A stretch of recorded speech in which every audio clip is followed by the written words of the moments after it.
Saya kurang sepakat dengan adanya yang namanya senioritas, kemudian adanya bullying dimanapun itu, di kampus, di sekolah, dan dimanapun tempatnya itu, yang namanya bullying itu kurang pas. Karena bullying itu bisa mengakibatkan psikis seseorang, kondisi jiwa seseorang itu akan down gitu. Jangan sampai kasus-kasus yang beredar saat ini terjadi lagi setelah ini. Kalau saya pribadi lebih ke menunggu yang sebenarnya gitu, maksudnya menunggu penyelidikannya sampai selesai gitu. Karena ketika nggak ada kejelasan, jangan kita sebagai mahasiswa terutama jangan menyimpulkan sesuatu tanpa adanya kejelasan gitu. Senioritas di dunia kesehatan apalagi kedokteran itu bagi aku menurutku udah cukup umum ya. Jadi kayak itu bukan hal yang tabu lagi kalau buat aku ya. Cuman kalau sampai seperti itu kondisinya kayaknya udah too much. Kami sendiri kan sebenarnya dari kesehatan ya kayak. Cuman lebih ke kami tuh bukan kesehatannya ranahnya kedokteran gitu. Tapi emang kalau di kedokteran itu sebenarnya tuh emang senioritas tuh ada. Kalau hal-hal yang emang sudah sampai dia mengakhiri hidupnya, berarti kan itu tuh udah terlalu berlebihan, yang dimana itu setiap senior itu kan nggak ngerti kan sampai mana batas psikisnya itu bisa menahan bullying itu kan. Untuk senioritasnya mungkin kalau perundungannya sendiri tuh kayak harusnya nggak sampai seperti itulah kayak. Kalau perundungan harusnya juga kedokteran sendiri kan belajar tentang health dan psikologi juga ya.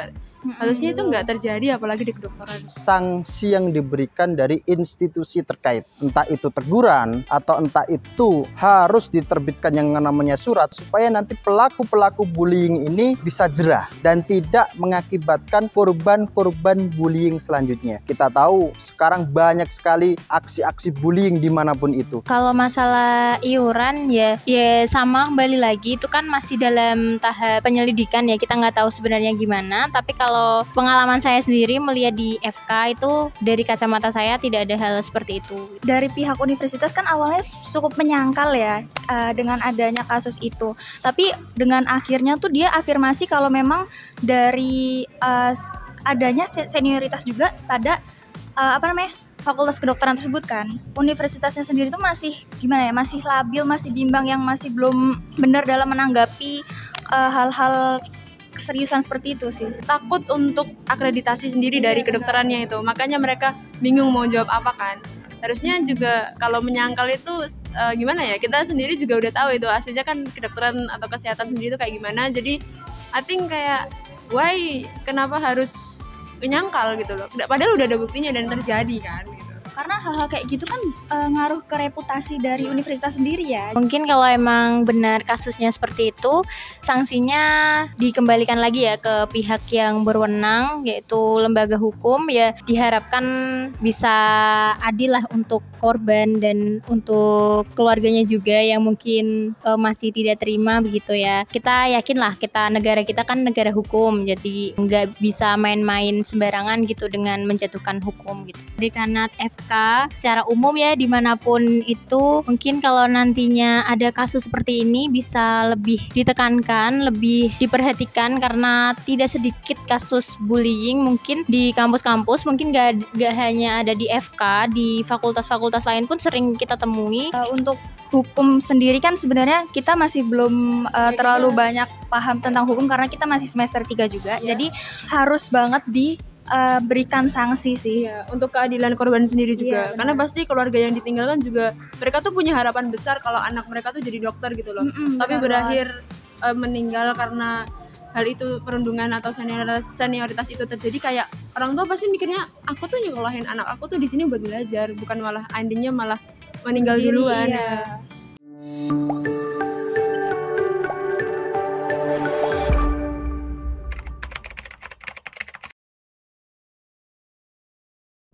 Halo Sobat Pabelanis, jumpa kembali bersama saya Fiona Rianasari di Pabelan TV dalam Pabelan Dialog kali ini. Kali ini kami akan mengangkat isu yang sedang hangat dan menjadi perhatian publik tentunya, yaitu isu mengenai bullying atau perundungan dan juga eksploitasi di program pendidikan dokter spesialis dalam lingkup Fakultas Kedokteran. Kasus bullying atau perundungan ini teman-teman kerap kali terjadi bukan hanya di Fakultas Kedokteran saja, tapi juga di semua lingkup masyarakat, layaknya penyakit yang menular dengan cepat menimbulkan banyak korban. Karena seperti yang kita tahu bahwa akhir-akhir ini masih dalam tahap pemeriksaan oleh kepolisian ya teman-teman, kasus almarhum Dr. Aulia Risma Lestari yang diduga meninggal mengakhiri hidupnya karena mendapatkan perilaku perundungan ketika menjalani PPDS di Fakultas Kedokteran di Universitas Diponegoro Semarang dan Rumah Sakit Karyadi. Kali ini kita akan mengulik lebih lanjut mengenai keadaan sebenarnya di Fakultas Kedokteran, terutama di PPDS. Kemudian seperti yang teman-teman bisa lihat, saat ini kami bersama dengan Profesor Reviono, Dekan Fakultas Kedokteran Universitas 11 Maret. Selamat siang, Prof. Selamat siang, Assalamualaikum. Bagaimana kabarnya, Prof? Alhamdulillah. Kami di sini akan mengupas tuntas nih, Prof. Berita yang sedang hangat kali ini ya, mengenai bullying dan juga eksploitasi yang terjadi di PPDS FK Undip yang itu ada kaitannya dengan Dr. Aulia yang diduga meninggal ketika menjalani PPDS di FK Undip tersebut. Mungkin pertanyaan pertama, Profesor kan sudah menjalani pendidikan di 3 universitas yang berbeda ya, Prof. Di Universitas Gadjah Mada, Universitas Indonesia, dan juga Universitas Airlangga. Nah, sebenarnya bagaimana sih, Prof, dinamika atau kondisi di Fakultas Kedokteran, terutama di PPDS itu sendiri, Prof? Baik, untuk PPDS itu ciri khasnya adalah magang ya. Pendidikan sebagian besar magang karena untuk mendapatkan kompetensi kemampuan tata laksana penyakit itu harus hands on, tidak berupa simulasi atau teori-teori. Itu berlangsung di 3 perguruan tinggi yang pernah saya ikuti. Jadi ada transfer skill di samping transfer knowledge, di mana mahasiswa PPDS tersebut harus menguasai kompetensi tersebut. Transfer knowledge itu menjadi tanggung jawab dosen. Nah, suatu saat bisa saja transfer skill terutama itu tidak langsung dari dosen, tapi dari senior. Kalau magang itu kan biasanya di rumah sakit ya, Prof. Yang disampaikan tuh, apalagi PPDS anestesi nih, Prof. Itu tuh terdapat eksploitasi beban kerja yang berlebihan. Tidak seperti, ada salah satu mahasiswanya yang berbicara kalau tidak seperti PPDS yang lainnya atau yang umum, mungkin beban kerjanya lebih tinggi, jam kerjanya lebih banyak gitu, hampir 24 jam bahkan. Itu bagaimana, Prof? Ya, jadi kalau beban kerja itu adalah load dari tugas rumah sakit dalam pelayanan, salah satunya pelayanan anestesi. Karena anestesi itu melayani semua operasi yang dilakukan oleh bedah, ya bedah ortopedi, bedah saraf dan sebagainya, yang melayani obstetrik ginekologi, yang bius, yang operasi yang lain misalnya THT, mata. Nah, pokoknya yang perlu operasi itu semua harus dilayani oleh spesialis anestesi. Nah, sehingga mungkin itu waktunya yang mungkin harus sampai larut malam karena operasi itu kan tidak bisa waktunya itu dipercepat. Apalagi yang kasus-kasus sito emergency datangnya tengah malam, itu kan dilaksanakan sampai selesai. Nah, bisa jadi waktunya akan panjang. Kalau 24 jam itu memang pelayanan di rumah sakit 24 jam. Tidak hanya anestesi, ya bedah, ya obskin, ya anak, ya penyakit dalam, pasti pelayanan 24 jam. Karena pelayanan di rumah sakit itu ada pelayanan di ICU yang kasusnya sewaktu-waktu dia bisa terjadi perburukan, bisa juga di IGD yang datangnya nggak tentu waktunya, itu memerlukan pelayanan 24 jam. Kita juga pengen tahu nih, Prof, bagaimana sih tanggapan Profesor Reviono nih mengenai kasus yang terjadi di Fakultas Kedokteran Undip yang kemarin ada salah satu mahasiswa PPDS yang mengakhiri hidupnya karena diduga mendapatkan perilaku perundungan gitu, Prof. Ya, kita tunggu saja investigasi dari kepolisian. Karena kasusnya belum bisa saya komentari secara detail apakah itu sudah terjadi perundungan, bahkan apakah terjadi bunuh diri pun itu kewenangan polisi.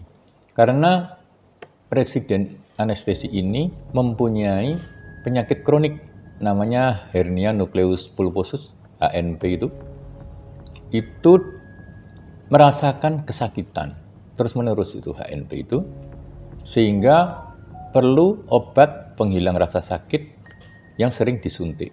Kalau dokter itu biasanya bisa nyuntik sendiri. Nah, ini mungkin seperti itu, jadi dilihat saja nanti obatnya obat apa. Kalau itu obat itu penghilang rasa sakit, yaitu upaya untuk menahan rasa sakit ya.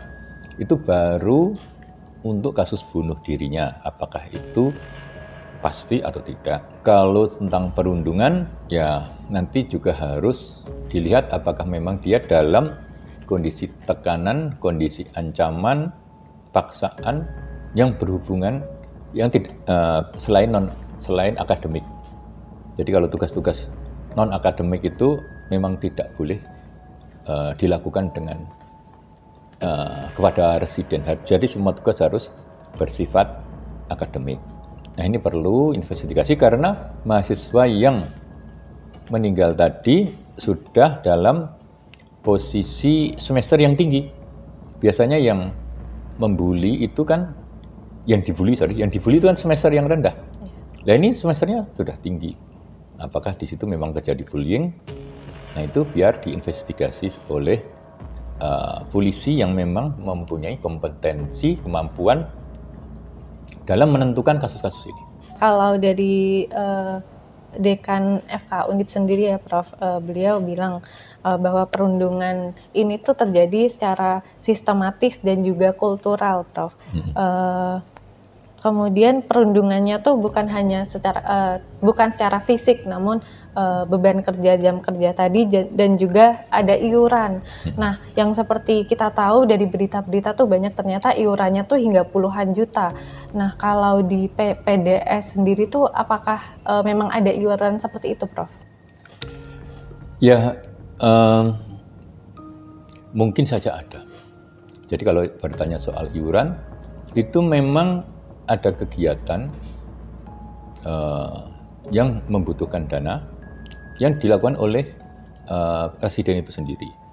Seperti kegiatan ekstrakurikulernya mereka, ada seni, ada olahraga dan sebagainya, itu butuh biaya. Kemudian juga ada misalnya penyambutan ataupun pisah sambut, maksudnya acara pisah sambut PPDS yang sudah lulus dan yang baru, misalnya itu ada event seperti itu kadang-kadang juga butuh biaya, sehingga itu perlu dibiayai. Ada juga biaya makan siang karena residen tidak diberi makanan oleh rumah sakit, padahal dia tempat kerja di situ.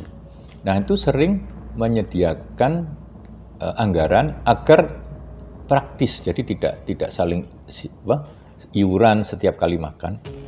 Jadi konsumsi itu pun memerlukan biaya karena apa? Tidak diberi oleh rumah sakit tempat dia bekerja. Dijelaskan juga bahwa iuran tersebut tuh betul untuk makan, kemudian ekstrakurikuler dan kegiatan-kegiatan residen juga itu tuh dikeluarkan oleh mahasiswa semester 1 selama 1 semester, Prof. Dan itu besaran biayanya juga tidak sedikit, dan itu juga untuk membiayai seperti kos dan juga mobil dari para seniornya. Apakah hal seperti ini juga pernah terjadi sebelumnya, Prof?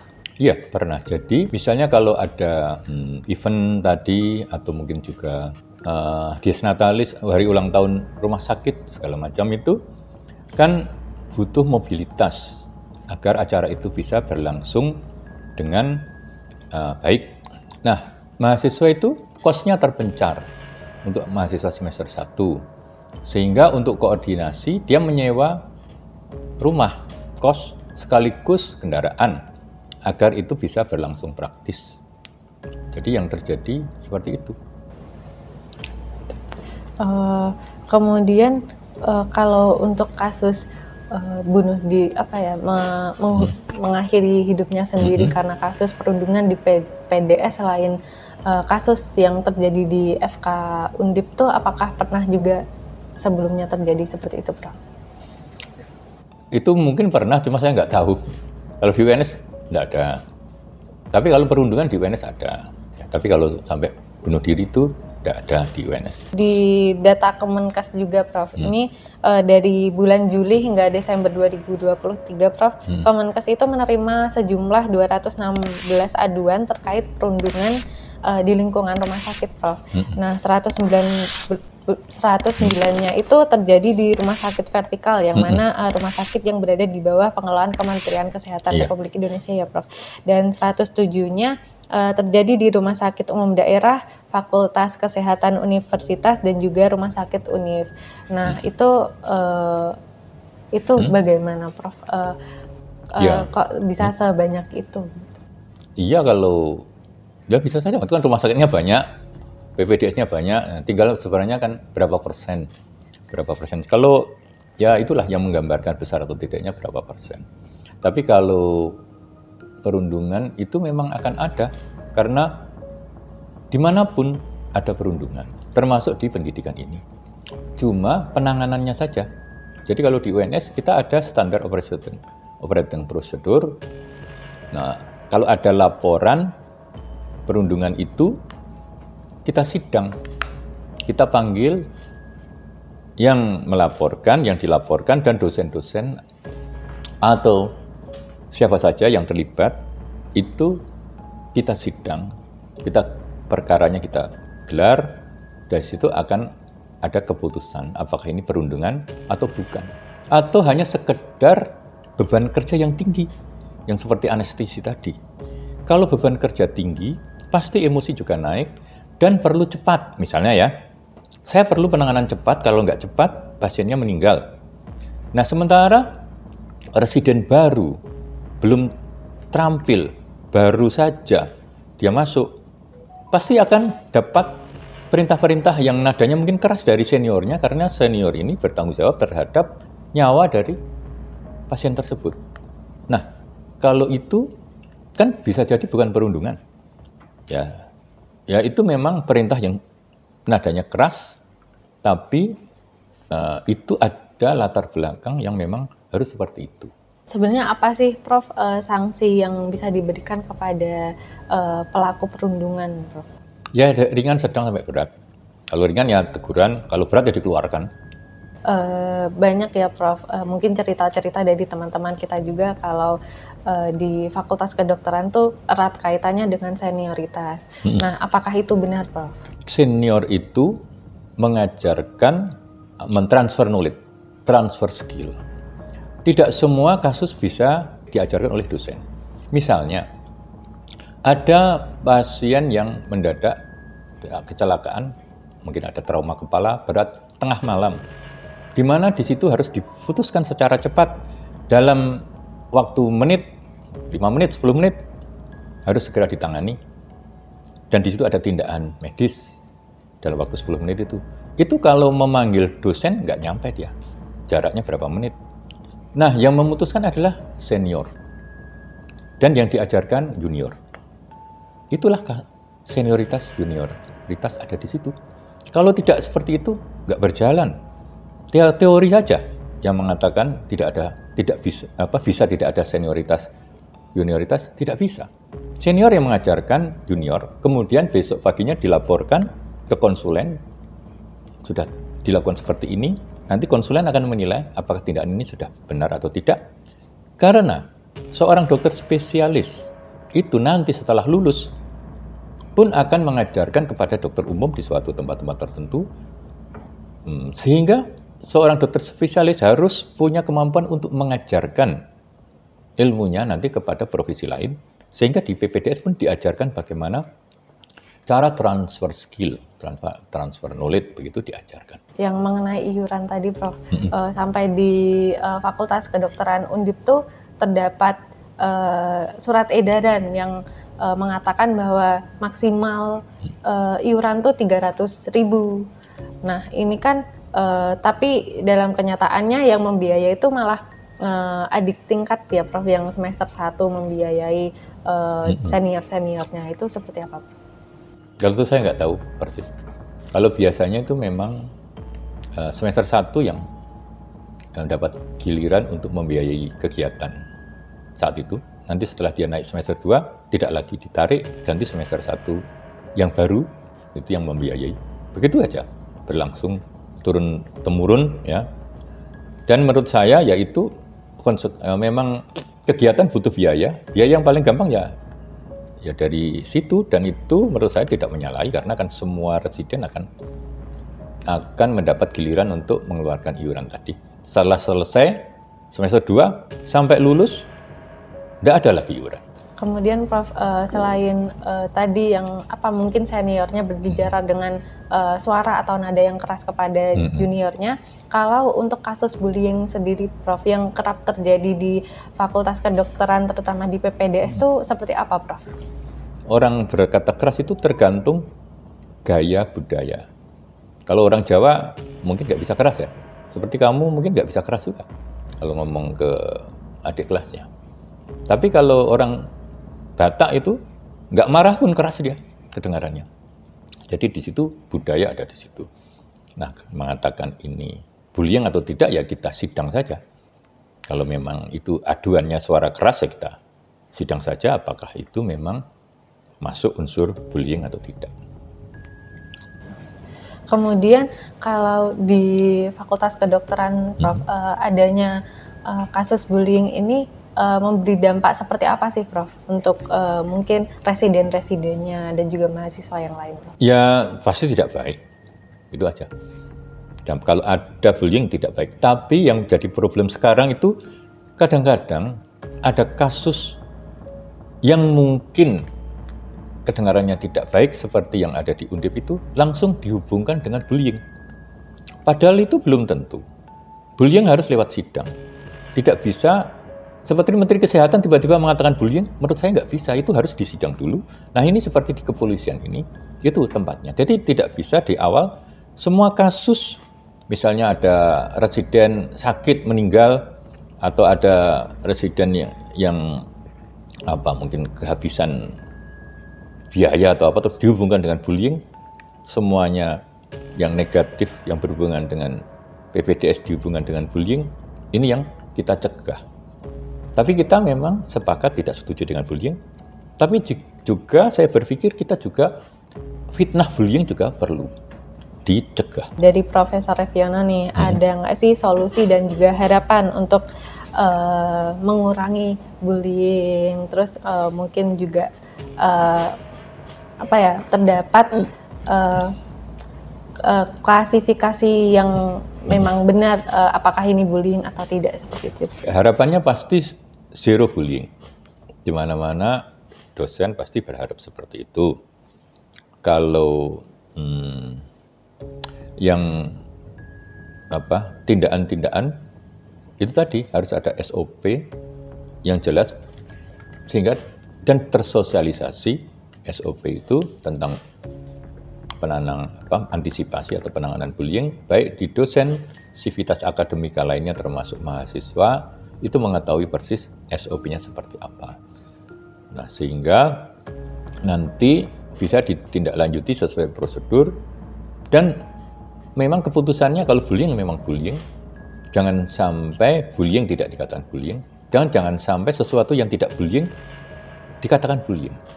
Jadi kita kan harus mendudukkan sesuatu pada tempatnya. Mungkin sekian ya Prof. Terima kasih karena Profesor Reviono telah meluangkan waktunya di tengah kesibukan dan bersedia menjadi narasumber pada Pabelan Dialog kali ini. Semoga dengan adanya konten kali ini Prof, masyarakat juga tersadarkan dan jauh lebih peduli dengan kasus-kasus perundungan yang bisa terjadi kepada siapa saja di masyarakat ya Prof. Teman-teman, kami berharap dengan adanya konten kali ini semoga tidak ada lagi kasus perundungan di masyarakat secara luas dan juga tidak ada kasus-kasus eksploitasi dimanapun. Dan juga kami berharap agar kasus Dr. Aulia segera dapat ditemukan titik masalahnya dan dapat segera dituntaskan. Saya Fiona Riana Sari pamit undur diri. Nantikan konten Pabelan TV dan Pabelan Dialog selanjutnya. Jangan lupa like, share, dan juga subscribe konten Pabelan TV. Saya Fiona Riana Sari pamit undur diri.